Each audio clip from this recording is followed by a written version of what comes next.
හරි ළමයි ඊළඟට අපි යන් 19 වන ප්‍රශ්නෙට. ඒතර මේ ප්‍රශ්නේ අහලා තියෙනවා මේ අවම අපගමන කෝණයයි ප්‍රිස්ම කෝණයයි ඊට පස්සේ වර්ධනාංකය අතර සම්බන්ධය.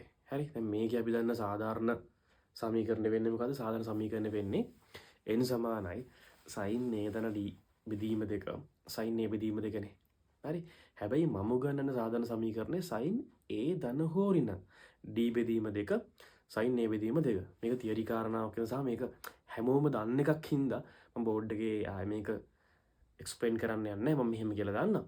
එතකොට මේ ඔය sin ධනද ඍණද sin a ධන d බෙදීම දෙක වෙන්නත් පුළුවන් sin a ඍණ d බෙදීම දෙක වෙන්නත් පුළුවන් නේ. අපි බලමු ධන ඍණ කොහොමද ඔක වෙන් වෙන්නේ කියලා. හරි. මතර මේකේ අවස්ථා දෙකටම කියන්නේ ධනද ඍණද අවස්ථා දෙකටම ඔයගොල්ලන්ගේ සර්ලා ඔප්පු කිරීම කරලා ඇති. ඒවා බලා ගන්න.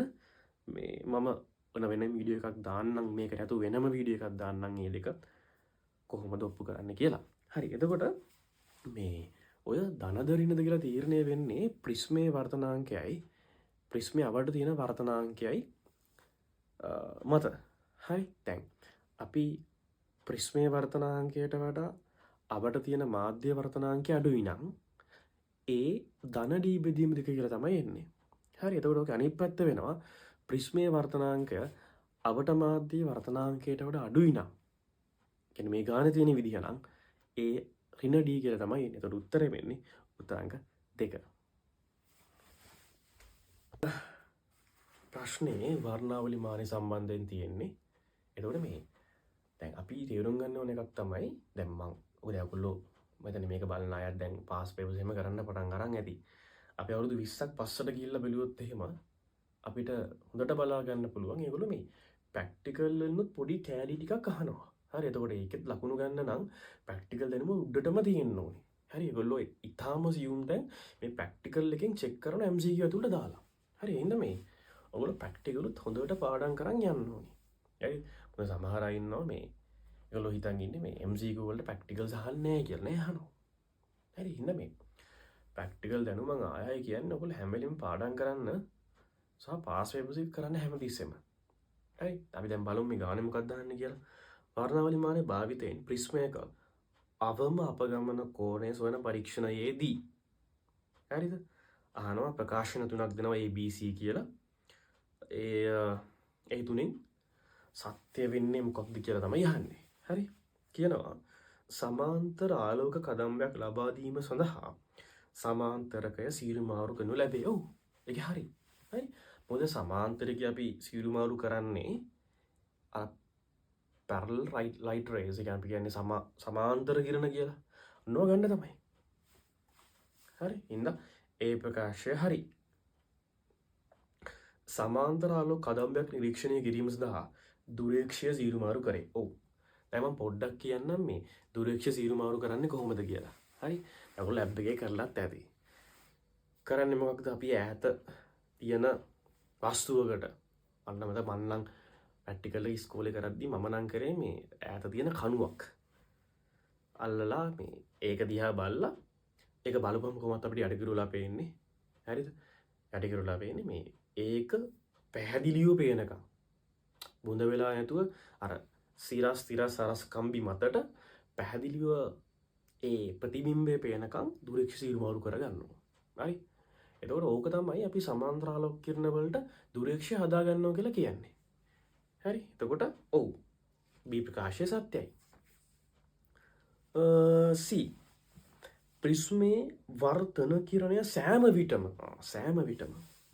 මේසේ කේන්ද්‍රයේ පවතින අන්දමට ප්‍රිස්මය සකස් කරනු ලැබෙන්නේ නැහැ. සෑම විටම ඕනේ නැහැ. මොකද අපේ රික්වයර්මන්ට් එක අපේ අවශ්‍යතාවය අවම අපගමන කෝණය සීවීමනේ. එතකොට අවම අපගමනය හොයනකොට මේ C වල තියෙන කෝණය නැහැ. හරි. එහෙනම් C වැරදි. A සහ B පමණක් සත්‍ය උත්තරේ 4 වන උත්තරේ. හරි. අපි යන් ඊළඟට 21 වෙනි ගානට. ඒතර 21 වෙනි ගානේ කියනවා දිගු වාණයේ කම්බියක් තියෙනවා. විශ්කම්බය 2 මිලිමීටර්. හරි. මෙම කම්බිය මත ඇතිවන තීරක තරංග ප්‍රවේගය වාතයේ ධ්වනි ප්‍රවේගය වෙන 320ට සමාන වීම සඳහා තන්තුවෙහි ඇති කළ යුතු ආතතිය වන්නේ මොකක්ද කියලා අහනවා. හරි. දැන් මෙන්න මෙහෙම ඉක්වේෂන් එකක් තියෙනවානේ. v සමානයි t බෙදීම m. හරි. එතකොට v කියන්නේ අපි තන්තුවක් ගත්තොත් තන්තුවේ තරංගයේ ප්‍රවේගය. t කියන්නේ තන්තුවේ ආතතිය, m කියන්නේ තන්තුවේ ඒකක දිගක ස්කන්ධය. හරි. එතකොට තව සමීකරණයක් තියෙනවා මොකද්ද? මේකටම t සමානයි ρ a. හරි. t කියන්නේ පෙර පරිදිම ආතතිය, ρ කියන්නේ තන්තුව සාධාරිත ද්‍රව්‍යයේ ඝනත්වය. හරි. ඊට පස්සේ a කියන්නේ තන්තුවේ විස්කම්භය. හරි. එතකොට මේක තන්තුවක් වෙන්නත් පුළුවන්, දණ්ඩක් වෙන්නත් පුළුවන්. හරි. ඒ ඔක්කොටම මේ ඉක්වේෂන් එක අපිට ඇප්ලයි කරන්න පුළුවන්. හරි. එතකොට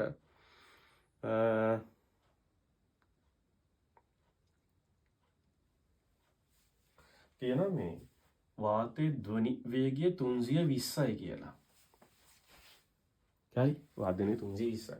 අහන්නේ t බෙදීම ρ කියන්නේ 7800යි. අපිට දීලා තියෙන විස්කම්භය අපිට ඕනේ හරස්කඩ වර්ගඵලය 5 1යි 10 ඍණ 6යි. මේකේ වර්ගමූලය t සමාන කියලා සුළු කරගෙන එනවා 2.51 කිලෝ නිව්ටන්. හරි. ඊට 22 ගාන 22 ඕල්ලා 22 ඕල්.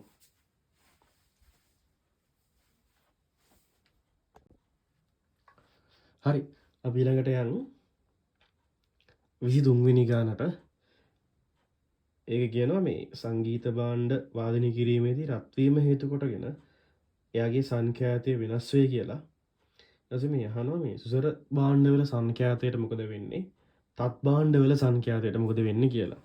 හරි. මේ බලන්නකෝ. දැන් අපි ඉස්සෙල්ලාම තේරුම් ගන්න ඕනේ මොකක්ද මේ සුසර භාණ්ඩ කියන්නේ, මොකක්ද මේ තත් භාණ්ඩ කියන්නේ කියලා. හරි. සුසර භාණ්ඩ කියලා කියන්නේ වාතය කම්පනය කරලා ධ්වනිය නැත්නම් ධ්වනි සංඛ්‍යාතයක් උත්පාදනය කරන භාණ්ඩ. තත් භාණ්ඩ කියලා කියන්නේ තන්තු කම්පනය මගින් ධ්වනියක්, ධ්වනි සංඛ්‍යාතයක් උත්පාදනය කරන භාණ්ඩ. උදාහරණයක් විදිහට බටන අලාව. බටන අලාව ගත්තොත් එහෙම මෙහෙම තියෙන්නේ. මේ මිලක් තියෙනවා මෙහෙම. ඒත් මෙතනින් තමයි මේ වාතයෙන් ඇතුළට යන්නේ විමලා. එතකොට මොකද වෙන්නේ මේ ඕකේ අපි ගත්තොත් ඕක මේ කෙලවරක් විවෘත බටයක් කියලා මෙන්න මෙහෙම නියෝකේ තරංග හැඩය ඇඳින්නේ. මේ තමයි ඇඳින්නේ. හරිද? එතකොට දැන් අපි මෙහින් වාතය පිඹිද්දී මේක ඇතුලේ තියෙන වාතය රත් වෙනවා. වාතයනේ පිඹින්නේ. වාතය රත් වෙනවා. එතකොට v සමාන f ලැම්ඩානේ. දැන් මේ දිග වෙනස් වෙන්නේ නැත්තම් හරිද? ලැම්ඩා බෙදීම 4 සමානයි l, ලැම්ඩා සමානයි 4යි l, v සමානයි f 4යි l. දිග වෙනස් වෙන්නේ නැහැ, මෙයා නියතයි. හරිද? එතකොට මොකද්ද වෙන්නේ? රත් වෙද්දී මේ වාතයේ ධ්වනි ප්‍රවේගය මොකද වෙන්නේ? වැඩි වෙනවනේ. ඇයි? v අනුලෝමයි උෂ්ණත්වය, නිරපේක්ෂ උෂ්ණත්වයේ වර්ගමූලෙනේ. රත් වෙද්දී t වැඩි වෙනවනේ. එතකොට v වැඩි වෙනවා. v වැඩි වෙද්දී මෙන්න මේ f සංඛ්‍යාතය වැඩි වෙන්න ඕනේ. ඒ කියන්නේ සසර භාණ්ඩවල සංඛ්‍යාතය වැඩි වෙනවා. හරි. දැන් තත් භාණ්ඩවල මොකද වෙන්නේ? තත් භාණ්ඩ කියලා කියන්නේ තන්තු කම්පනය මගින් ධ්වනිය උපද්දවන භාණ්ඩනේ. එතකොට තන්තුව තියෙන්නේ, දැන් තන්තුවක් ගත්තොත් ගිටාර් කම්බිය මෙන්න මෙහෙමනේ තියෙන්නේ. ඒක කම්පණය වෙන්නේ මෙන්න මෙහෙමනේ මූලික කාලේ කොහොමනේ. එතකොට මේක දිග අපි ගත්තොත් මෙහෙම L කියලා. දිග L නම් ලැම්ඩා බෙදීම 2 සමානයි L වෙනවා. ලැම්ඩා සමානයි 2යි L. ලැම්ඩා සමාන 2යි L. එතකොට අපිට මෙහෙමයක් කරන්න පුළුවන් නේ. අපිට කරන්න පුළුවන් v සමානයි f ලැම්ඩා දාලා දැම්මොත් දැන් මේ ඇතුලේ වාතය ගත්තොත් මේ තියෙන අවට පරිසරයේ වාතයනේ. අවට පරිසරයේ වාතයට මුකුත් වෙන්නේ නැහැ. v නියතයි. හරිද? හැබැයි මේ කම්බිය මෙහෙම ගහද්දී මේ කම්බිය රත් වෙනවා. නේ කම්බියේ දිග වැඩි වෙනවා. මේ කම්බියේ දිග වැඩි වෙනවා. f ලැම්ඩා කියන්නේ 2යි එක. මේ L වැඩි වෙනවා. මෙයා නිරව තියාගන්න L වැඩි වෙද්දී F අඩු වෙන්න ඕනේ. සංඛ්‍යාත අඩු වෙනවා. එතකොට සුසර භාණ්ඩවල සංඛ්‍යාත ඉහළන අතර තත් භාණ්ඩවල සංඛ්‍යාතය 15යි. උත්තරේ පළවෙනි උත්තරේ. හරි 24 ඕල් 24 ඕල් ප්‍රශ්නයක් තියෙනවා.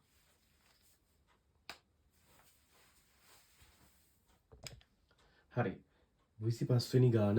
හරි එතකොට මෙන්න මෙහෙම සීන් එකක් තමයි ඔගේ තියෙන්නේ. හරි මෙතන යට වස්තුවක් තියෙනවා.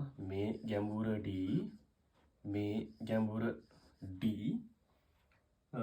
මේකේ වර්තනාංකය μ1, මේකේ වර්තනාංකය μ2.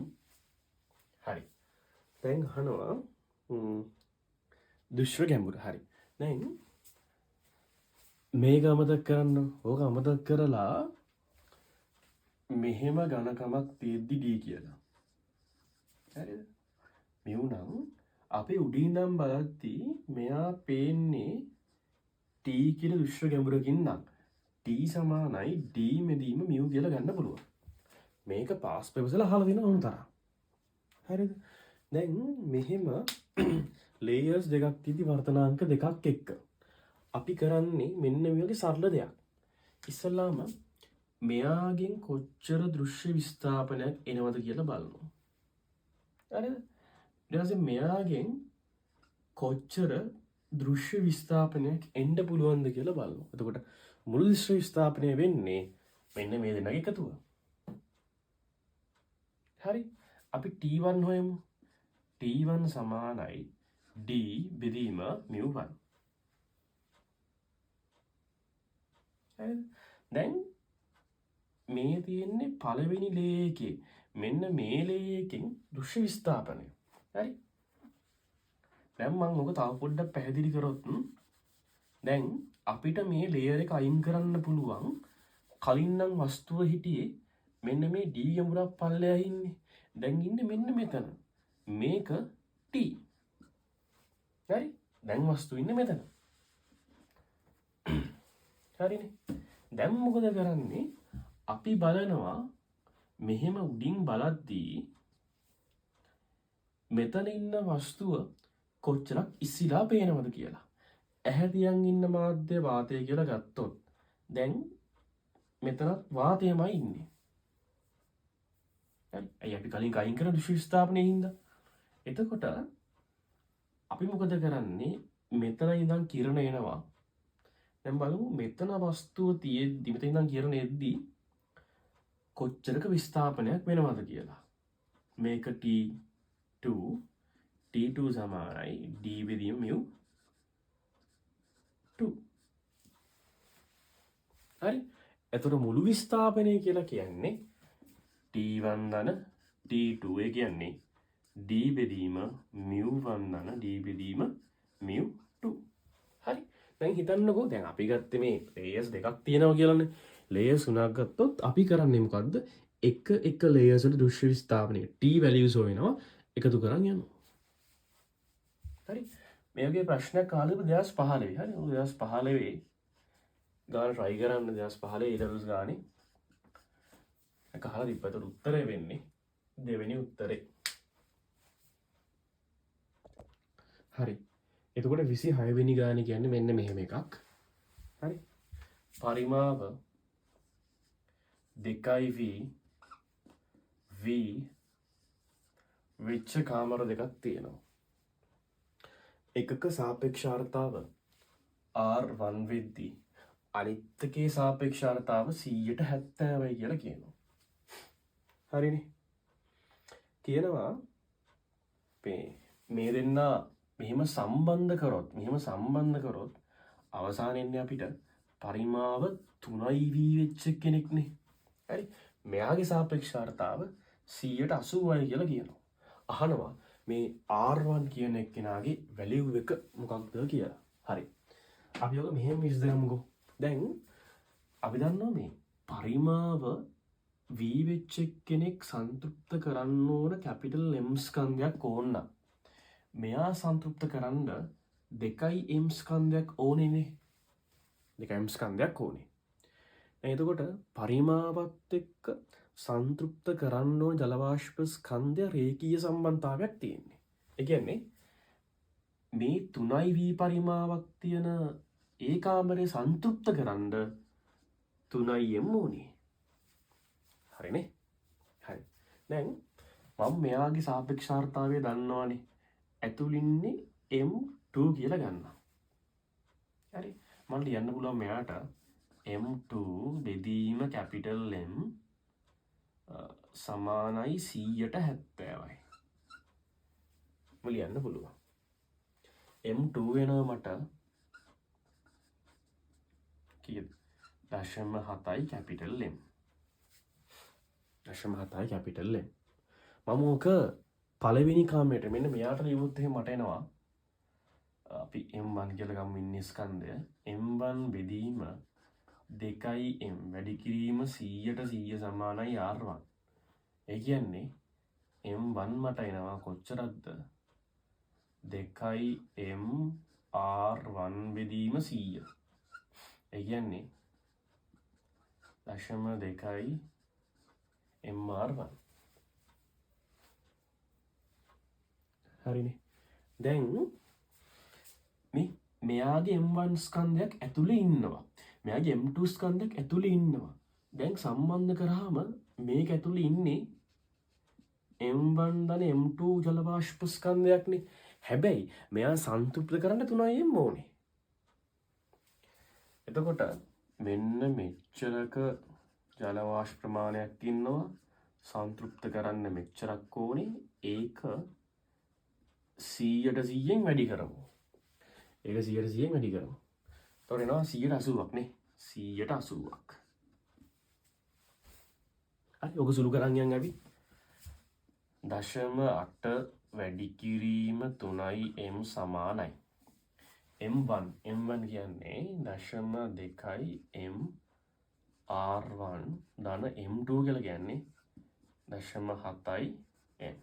මේවා දශම ස්ථාන එක ගානේ තියෙනවානේ. 10න් වැඩි කරාම මෙතන 24යි M කියලා එනවානේ. හරි වැරදුනාද? 0.8යි 3යි M 0.7යි මෙතන 0.02යි නේ. හරි. මෙතන 0.02යි නේ. හරිනේ. හරි. එතකොට මෙතන 240යි ඍණ 70යි සමානයි 2යි R1. එම වරහනද මරහනක් ඕනේ නැහැ මෙතෙන්ට. හරිද? ඒක 240න් 70 ගියම 170යි නේ. 170. 170 දෙකෙන් බෙද්දාම 85යි. R1 කියන්නේ 85යි කියලා එන උත්තරේ. හරි. 27 වෙනි MCQ එකට යන්න. ඒ කියනවා ස්කන්ධ M සහ දිගැලුණු ඒකාකාර කඹයක්. එහි ඒ කෙළවරින් දෘඩ ආධාරකයක එල්වා තිබේ. හරි. කඹේ නිදහස් කෙළවරින් තීරක් ස්පන්දයක් ඇති කරනු ලැබේ. ස්පන්දයේ වේගය හරි. ඔය කියන්නේ මෙන්න මෙහෙම කඹයක් මෙහෙම එල්ලලා තියෙනවා. හරි. දැන් මෙතනින් තීරක් ස්පන්දය යන්නේ මෙන්න මෙහෙමනේ යන්නේ. තමයි යන්නේ. හරිද? දැන් උඩට යන්න මේ අපි මේකේ M ස්කන්ධ ගානේ මෙහෙම කඩා ගත්තොත් මෙහෙම M ස්කන්ධ ගානේ කඩා ගත්තොත් උඩට යන්න කඹේ ආතතිය මොකද වෙන්නේ? වැඩි වෙනවනේ. ඇයි? දැන් අපි මෙයා ගමු. මෙයාට උහුලන් ඉන්න තියෙන එයාගේ බර විතරයි. හැබැයි දැන් මෙයා ගත්තොත් මෙන්න මෙයා ගත්තොත් එයාට එයාගේ බරයි පල්ලෙහාට කෙනාගේ බරයි දෙන්නම ඉන්නවා. දැන් මේ හරියක් ගත්තොත් මේ හරියට උහුලන් ඉන්න වෙනවා මෙතනින් පල්ලෙහාට තියෙන සියලුම බරවල ටික. හරි? ඒ හින්දා උඩට යන්න මේ කඹේ ආතතිය වැඩි වෙනවා. ඒක පැහැදිලිනේ. V සමානයි T බෙදීම M වල වර්ගමූලය. හරි? M කියන්නේ මේ කඹේ ඒකක දිගක ස්කන්ධය. දැන් ගාණි කියලා තියෙනවා මෙන්න මෙයා කියන්නේ ඒක දිග ස්කන්ධය ඒකාකාර කඹයක්. ඉන්න මෙයා වෙනස් වෙන්නේ නැහැ. මෙයා නියතයි. හැබැයි අපි දන්නවා උඩට යන්න මේ තන්තුවේ ආතතිය වැඩි වෙනවා. ඒ වැඩි වෙද්දී මේ වේගෙත් වැඩි වෙන්න ඕනේ. එතකොට උත්තරේ වෙන්නේ මොකක්ද? දෙවෙනි උත්තරේ. උත්තරේ දෙක.